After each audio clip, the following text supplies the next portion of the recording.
UFC 280 Oliveira versus Makhachev just took place, and I'm going to go through the entire card, starting with the early prelims, ending with the main event, giving my reaction and breakdown to every single fight on the card, and my overall event recap as well, starting with the early prelim opener of Karol Rosa versus Lina Lansberg.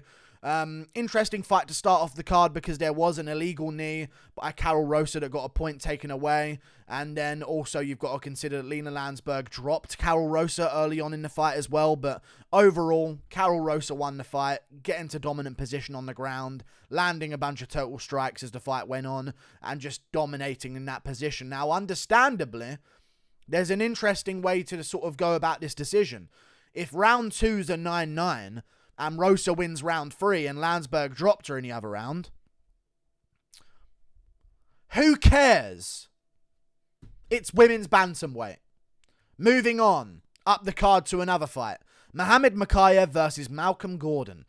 This actually was very interesting, actually. I want to talk about this because I forgot about this. There was so much going on in the main card that I forgot about this fight. Mokaev showed humanity, real humanity in that flyweight division. And Malcolm Gordon actually gave him a few bits of problems in that fight, and it came at the end of some of the rounds. Mokaev would get a little bit overconfident, and Malcolm Gordon would do a bit better in certain positions. Very close fight. I still considered that Mokaev was the winner of the first and second round. However, at the end of some of the rounds, we'd see Malcolm Gordon find his way into top position. Maybe Mokaev would go for the back and then sort of fall off the top of Malcolm Gordon. It almost happened in the third round as well, but Malcolm Gordon would kind of find himself on top of Mokaev in certain positions, and Mokaev did not get his own way when it came to like posturing up and landing ground and pound shots, and we saw this in his last fight against Charles Johnson as well. He couldn't really establish dominant position and land those big ground and pound shots, so he was just forced to put a hell of a pace on Charles Johnson in that fight. But he did win, and also he clutched the win as well in the third round to avoid any funny business in the decision, because at the end of the second, Malcolm Gordon had a rear naked choke on him. So that maybe could have swayed the second to Gordon. I don't think it did, but it could have done, maybe. And then round 3, Gordon could have been doing good there as well. So just for safety reasons, I'm sure Mokaev's very happy, despite arguably winning anyway, that he got that submission in the third round. And it was very clutch of him as well, because he was in a position where he fell over the top of Gordon. He over enthusiastically tried to take the back and get a rear naked choke, and he almost fell off the top. And Gordon gets out of that position. He wins that round clearly. You know what I mean? So for Mokaev to notice that he's falling off, what do? I'll try and turn this into an armbar, Andre Muniz, Jacare Souza style. Very good from Mohammad Mokaev. And he got the job done by submission in the third. Get him on the UK card against Tim Elliott. And I'm telling you, Tim Elliott might give him some problems, because that's the type of guy Tim Elliott is. So that'd be a very interesting fight. Moving on. Up the card. Armen Petrosyan versus AJ Dobson. Any confusion around the decision of this fight is actually crazy to me. I was listening at this point to the Darren Till fight companion that he had on Block Asset or something, and they were saying, either way, we'll see how that fight goes, and I saw some other things saying that like it could be a very close fight, very technical, maybe the edges to Armen, and people were even saying here, AJ Dobson got robbed. Top comment, AJ Dobson got robbed. How? I'm shocked by that.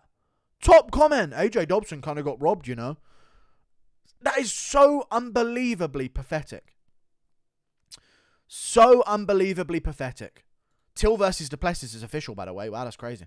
So unbelievably pathetic for people to say that AJ Dobson got robbed. Armen Petrosyan systematically broke him down every round and won every round because of it. He won that fight so clearly. Dobson did nothing with the takedowns whatsoever. Armen Petrosyan landed better shots in the clinch with the knees to the body. Sure, Dobson had moments where he would land a big shot, but man, to say that Petrosyan should have lost is ridiculous to me. And I kept seeing that, and it annoyed me. Petrosyan just kept volume on him, and for Dobson to act surprised at the end, you didn't do anything. You just aimed to steal the fight by landing decent shots here and there, whilst Petrosyan completely outstruck you. non-stop the entire fight. So credit to Petrosyan. I'm glad he got the decision. I was worried for a second. Moving on up the card to another fight that took place, which was Abubakar Nurmagomedov versus Gadzhi Omargadzhiev. Good performance by Abubakar, to be fair. Both guys gassed out towards the end. On significant strikes, Gadzhi Omargadzhiev apparently landed more than Abubakar in the first 2 rounds of this. I picked him to win this one, but you can't really complain. Maybe they can give one of the earlier rounds to him, but round 3, Abubakar landed way more significant strikes. And for me, it was the decision-making of Gadzhi Omargadzhiev that lost him this fight.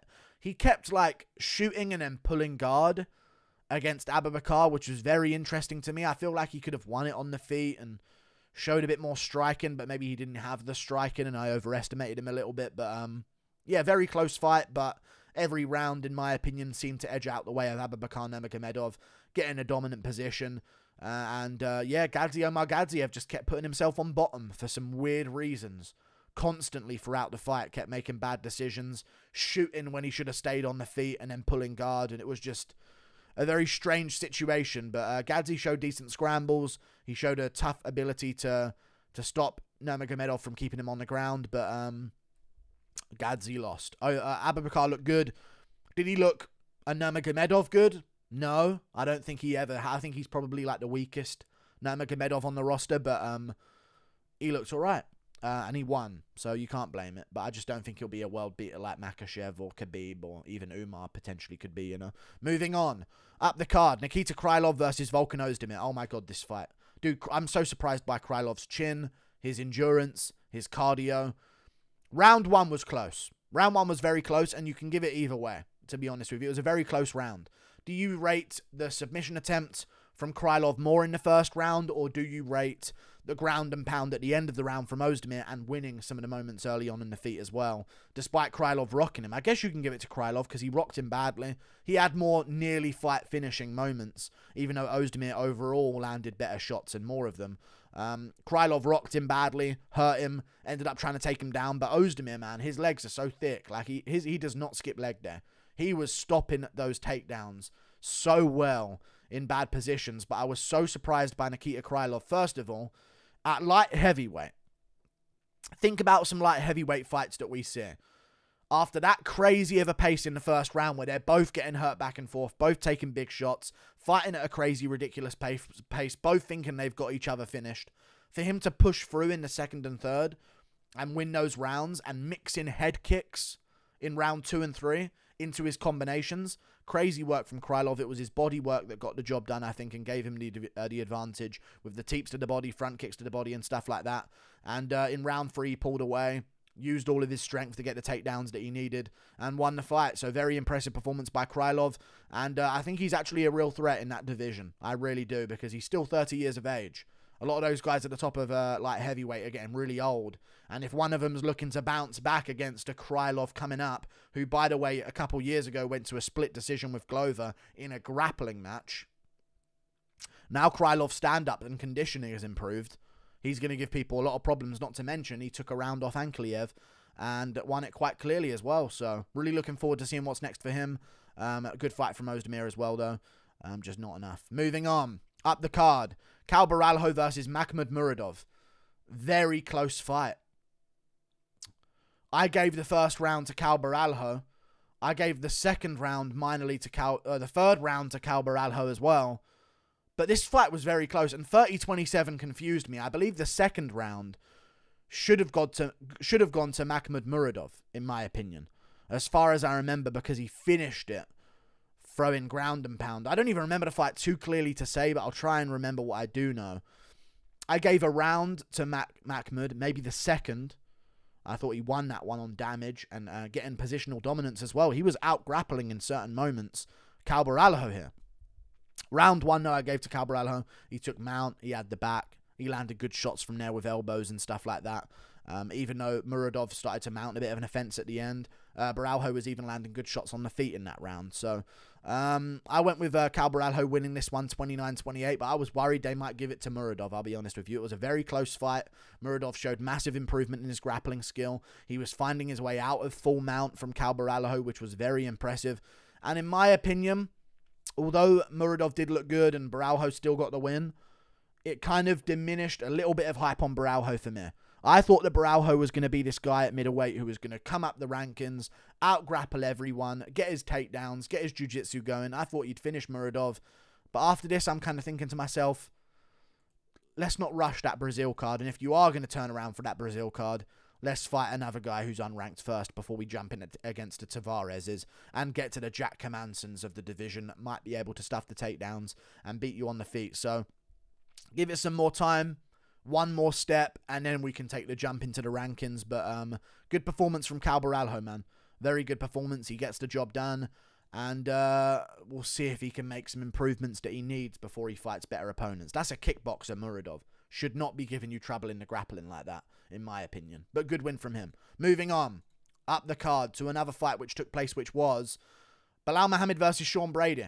First round, I actually gave to Sean Brady over Belal Muhammad, and the strikes had it up for Brady, but look at the recount, 26-25 for Belal. The strikes had it up for Belal Muhammad in the first round, but I gave the first round to Brady because I thought he landed the cleaner shots.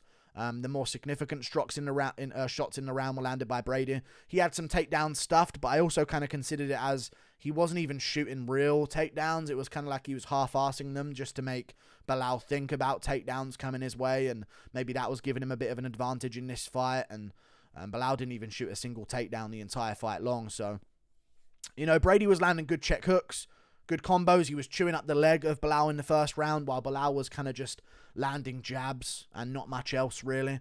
And Brady was landing good body kicks. So, like, the change-up of attacks that were landed by Brady were better than, like, just the jab and maybe a glancing right hand here and there from Belal, in my opinion. So, I gave the first round to Sean Brady, despite Belal coming forward in it. But round two, Brady was tuning him up at the start of round two. But boy, did that change the second he took a single clean punch from Belal Muhammad. That changed real quick. Sean Brady was doing good at the start of round two. He had already landed by like the midway point, or maybe like 3.5 minutes in, maybe more than he had landed in round one. Check hooks all day, landing really crisp shots, chewing up the leg, landing body kicks as well. And Belal eventually, at some point, landed a right hand over the top on Sean Brady. And I'm very impressed that Belal got a finish, and respect to him for beating a very tough guy in Sean Brady. But I'm almost more disappointed in Brady's heart and grit that he showed. He didn't look that badly hurt by the right hand. And I know maybe he had a poker face, and maybe that's the toughness that he was showing. But it's not like his legs went to jelly. He got stumbled by a right and thought, oh God, I got stung by that.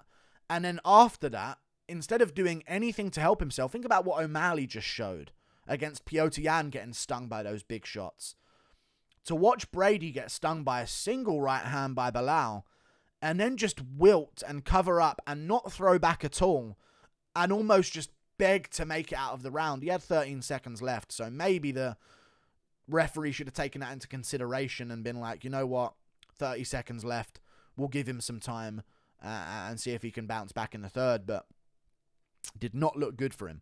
Belal was pouring it on. Not a lot of the shots at the finish were landing too clean, but it was enough to make Sean Brady just wilt and not throw back at all. If he just threw a couple of shots back in the middle of that and just attempted a couple shots back, the ref does let him make it to the end of the bell. But the reason why I think the stoppage wasn't that bad was because Brady genuinely just said, oh, finish me off then.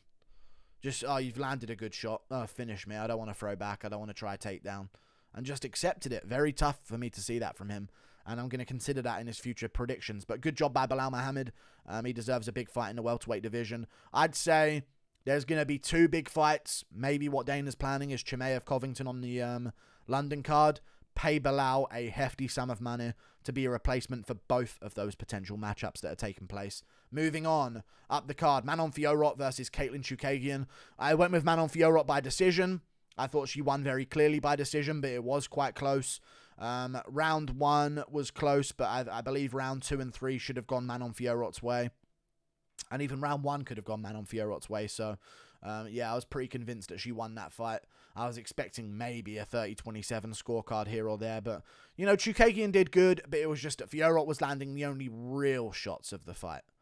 Both girls didn't have great accuracy, though. Fiorot had better than Chookagian, but Chookagian was throwing a lot, and that was making me worry a bit when it comes to the judges. But when you look at really what landed clean, it was mainly the shots of Manon Fiorot stinging Chookagian on the chin, landing side kicks to the body. But I'm going to be honest with you guys. I don't want to see any of these girls at flyweight take on Valentina Shevchenko. Let's stall it out. If we want to do a Santos rematch and clear that up, do it in the meantime. If you want to do a Nunes trilogy, do that fight. Buy us some time in the meantime. If you want to do the winner of Zhang Esparza versus Shevchenko and buy some time, do that as well. I just think we need to see these up-and-comers at flyweight given some time before they're chucked to Shevchenko. Because one thing I noticed in Fiorot's game, same things. Side kick, jab, lead hook, and then a follow-up of the jab with a left hand sometimes. And it was just like that was the system. And Shevchenko will figure out that system and get it done. So we'll see what happens with her. Moving forward up the card to another fight, which was Beneil Dariush versus Mateusz Gamrot. Big fight on the card. I picked Mateusz Gamrot to win. I'm going to maybe make a second channel video of this to see if he did break his hand.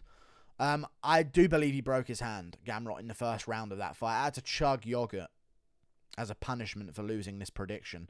He arguably could have won round one. Some judges gave round one to Beneil Dariush, though. So I guess he sort of got Gamrot tangled up in some weird positions. But my argument for Gamrot still winning round one would be he landed the better shots. And he got the takedowns, had the control time. And although they were weird positions, they weren't submission positions. Like, he had his leg, but he didn't have his leg. You know, if you know jiu-jitsu and you know what you're watching, Gamrot wasn't in danger in those positions. You know what I mean? Like, Dariush was in there for a long time and there was no progression towards a submission. He was just tangling up Gamrot in weird positions to stop him from scrambling so much. But great job by Beneil, though. Amazing takedown defense. Knocks down Gamrot in the third, which secured him the fight clearly. And then Gamrot didn't really want to engage after that, but won the second very clearly as well with the bigger shots. And I'm convinced Gamrot broke his hand with a right hand. As he separated from Dariush, he threw a right hand to sort of like the side, back of the head, up the top. I think he landed with his thumb. And afterwards, he literally went like that and started like testing the movement of his thumb as he's moving around. So I'll try and get a clip of that on the second channel, see what happened. But Beneil Dariush, regardless of the broken hand, and if Gamrot was a bit off as the fight went on because of it, Dariush's takedown defense is fucking unbelievable this fight. Unbelievable this fight. This is why I would love to have seen him versus Makhachev before they made the Oliveira fight, but because, man, his takedown defense was unbelievable. And Gamrot got down to Chookagian, who Makhachev got down but struggled, but so did Gamrot struggle. So maybe Dariush could be a guy that could challenge Makhachev. I doubt it, but he looked amazing this fight and re-established himself as a top contender. So I'd say for him, stay ready. Maybe take a fight in the meantime. Winner of Poirier-Chandler. Maybe the winner of Gadzhi versus Fiziev. We will see. We'll see how it goes for him. Moving on up the card to another fight, which was Sean O'Malley, Petrosyan. Numbers a little bit off on the strike numbers. Weasel's done a recount video, so we can use that. First of all, amazing fight between them two. Amazing fight between the two of them. Really, really enjoyed it. Both guys showed an amazing amount of toughness. Yan took big shots. O'Malley took big shots that I didn't think he was going to be able to take. And, yeah, really good work from Petrosyan. But really good work from O'Malley. I believe after this, I think you can fairly say O'Malley's the best bantamweight striker. But I said that Yan would implement grappling and use that to beat O'Malley. And he did implement grappling. And I think his grappling was implemented to beat O'Malley, in my opinion. I think he won the fight. I don't think it was a brutal robbery, and I see a lot of people saying, oh my god, worst robbery I've ever seen. Chill. It was a very close fight, and I literally said that, like, this could go the other way, but I think Yan won. I think Yan did win, and I think he's been confirmed that he won based on the Weasel's analysis, which I said it might be. I think round 3 is up for discussion as well. I think O'Malley's strikes that they counted in round 3 to tally up 40-15. I don't know where they found those strikes. So I think we need a bit of a recount there as well from the Weasel. We'll see if he decides to do it, because it was not 40-15. I don't believe that at all. So, yeah, I think they were all contentious rounds outside of round 2. I think Yan clearly won that one, despite getting hurt early on. And, yeah, Yan won, but got robbed. Oh, well, very close fight. O'Malley outstruck him in moments. And, yeah, good performance. good performance, but I think Jan landed the more effective shots.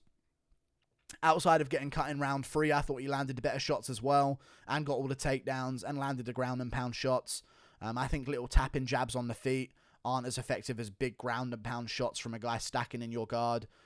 Just my opinion. I don't know, though. I don't think Jan's going to get KO'd by O'Malley's little jabs to the forehead compared to O'Malley potentially being KO'd by Jan's ground and pound. I think that's a bit of a wash there. But they gave it to O'Malley, so good for him. If I was him, I wouldn't fight Aljo next. I'd stall it out and try and get a win back against Vera or Sandhagen and then try and fight Aljo. Keep his time at the top a little bit more. Allow himself some time to develop. Starve out Aljo. Maybe he gets injured, gets a little bit older. I don't like the Aljo matchup for him, but good fight from both of them. Fight of the night for sure. We move on up the card to another fight, which was Aljamain Sterling versus TJ Dillashaw. I didn't make an individual video for this because I don't think it warranted it. It's just unfortunate for it to end this way, you know. Aljo beat Dillashaw and he can waffle for another 6 months about being the best because he is. But man, Aljo's career, what a blessing it has been for him. If he ever opens his mouth about things being unfair for him, backlash from the fan base is something. But your path, getting kneed in the face in a fight you're clearly losing against Jan and getting the win because of it and getting a belt because of it, by the way. Using the cage to submit Sandhagen, but whatever. That happened. You beat Jan in the rematch, split decision. Good for you. A little bit lucky, but you should have won, so good for you.